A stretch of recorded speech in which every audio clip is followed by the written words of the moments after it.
नाजरीन, बरकत जो है वो हलाल में है। वो चाहे थोड़ा हो लेकिन अल्लाह ताला उसमें बरकत पैदा फरमा देते हैं, और हराम चाहे कितना ही ज़्यादा वफ़र मिकदार में क्यों ना हो, बरकत उसमें नहीं होती।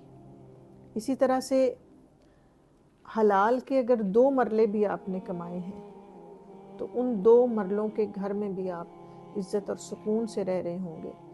अगर हराम के पैसों से आपने 2 कनाल का बंगला भी बना लिया है ना, तो सुकून और इत्मीनान की ज़िंदगी उसमें नहीं गुजार सकेंगे। इत्मीनान, इज़्ज़त, सुकून और बरकत जो है वो हलाल में है। हलाल के अगर 10-20 हज़ार रुपए भी हैं आपके पास तो आपका महीना सुकून से उसमें गुजर जाएगा। अल्लाह ताला उसके अंदर ही इतनी बरकत रख देगा कि आपके घर कोई नागहानी आफत नहीं होगी, कोई बीमारी, कोई परेशानी, कोई इस तरह का नहीं मसला होगा। लेकिन अगर हराम के आप 10 लाख भी हैं आपके पास तो इस तरह से कोई ना कोई आफत, मुसीबत, बीमारियां आपका पीछा करेंगी कि उन 10 लाख का भी जाते पता नहीं चलेगा।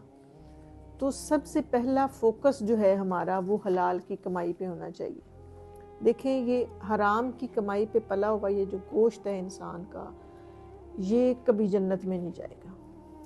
हराम की कमाई जो है उसके साथ अगर आपने अपनी औलाद को परवान चढ़ाया है, हराम पे पली हुई औलाद कभी हलाल के काम नहीं करती। उसके काम भी वैसे ही होंगे जिस तरह की उसको रोजी रोटी खिलाई गई है।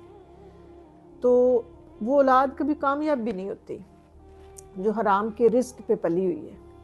उनके ऊपर चाहे आप पानी की तरह पैसा बहा लें, कामयाबी कब होगी? जब आपने हलाल रिस्क के साथ अपनी औलाद को पाला है। तो नाजरीन, हमारी सबसे पहली तरजीह ये होनी चाहिए कि हमारा रिस्क हलाल हो। हमारी कमाई हलाल की अगर होगी तो अल्लाह ताला खुद ही उसमें बरकत भी पैदा फरमा देगा, उसमें इज़्ज़त भी मिलेगी आपको मुआशरे में, और उसमें सुकून और इत्मीनान भी होगा। आप बेशक एक झोंपड़ी में सोए हुए होंगे लेकिन चैन और इत्मीनान की नींद सोंगे अगर वो हलाल के साथ आपने कमाया है।